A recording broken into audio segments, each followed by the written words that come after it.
নিষিদ্ধ জঙ্গি সংগঠন জামায়াতুল আনসার ফিল হিন্দাল শারকিয়ার সদস্য সংগ্রহকারী সহ ৩ জনকে গ্রেফতার করেছে ঢাকা মহানগর গোয়েন্দা পুলিশের লালবাগ বিভাগ।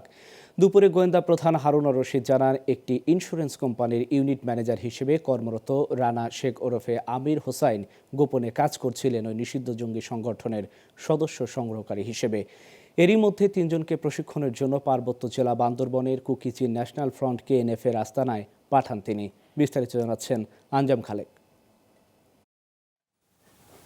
পুলিশের বিশেষ শাখার গোয়েন্দা তথ্য ও সহযোগিতায় সোমবার রাজধানীর কল্যাণপুর ও গাবতলীতে অভিযান চালিয়ে জঙ্গি সংগঠন জামাতুল আনসার ফিল হিন্দাল শারকিয়ার ৩ সদস্যকে গ্রেফতার করে মহানগর গোয়েন্দা পুলিশের লালবাগ বিভাগ।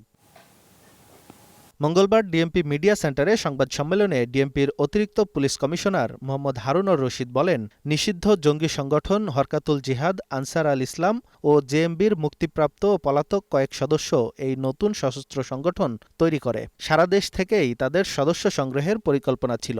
কল্যাণপুর এবং গাবতলী ধারাবাহিক অভিযান চালিয়ে নিষিদ্ধ জঙ্গি সংগঠন হিন্দাল শারকিয়া দলের বৃহত্তর ফরিদপুর অঞ্চলের সমন্বয়ক সহ বান্দরবনের কুকিচিনের সন্ত্রাসীদের কাছে প্রশিক্ষণপ্রাপ্ত ৩ সদস্যকে আমরা গ্রেপ্তার করি।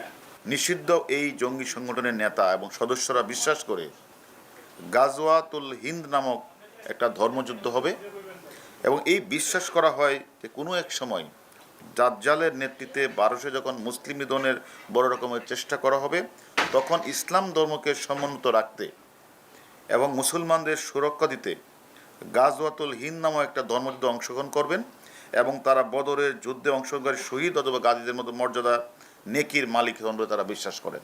বিপুল অর্থের বিনিময়ে কুকি চীনের সন্ত্রাসীরা এই সংগঠনের সদস্যদের বৈরী পরিবেশে বেঁচে থাকার আনআর্মড কমব্যাট অ্যাসল্ট রাইফেল পরিচালনা, এক্সপ্লোসিভ ডিভাইস তৈরি এবং ব্যবহারের প্রশিক্ষণ দেয় বলেও জানায় গোয়েন্দারা। কিভাবে বৈরী পরিবেশে সার্ভাইভাল করতে হয়, আনআর্মড কমব্যাট অ্যাসল্ট রাইফেল পরিচালনা, এক্সপ্লোসিভ ডিভাইস তৈরির ব্যবহার, সিওবিতে অংশগ্রহণ ইত্যাদি সে তারা প্রশিক্ষণ দেয় টাকার বিনিময়ে। বাংলাদেশের পার্বত্য জেলাগুলোতে কিছু বিচ্ছিন্নতাবাদী ও সন্ত্রাসী গোষ্ঠীর সাথে মিলে অপরাধমূলক কাজে জড়িয়ে পড়া, দেশকে অস্থিতিশীল করে জঙ্গির হেলাফত স্টেট প্রতিষ্ঠা, পার্শ্ববর্তী দেশগুলোকে নিষিদ্ধ সংগঠনের সাথে যোগাযোগ বজায় রাখা এবং নিজ দেশ এবং পার্শ্ববর্তী দেশের বিরুদ্ধে ধর্মযুদ্ধে জড়িয়ে শহীদ বা গাজী হওয়ার নেকি অর্জন করে রসদ সামগ্রী কর্মী সংগ্রহ তৎপর ছিল গ্রেপ্তারকৃতরা। গ্রেফতারদের রিমান্ড নিয়ে তাদের সঙ্গে আরও যারা জড়িত তাদের আইনের আওতায় আনা হবে বলেও জানান ডিবি প্রধান। আঞ্জাম খালেক, গ্লোবাল টেলিভিশন, ঢাকা।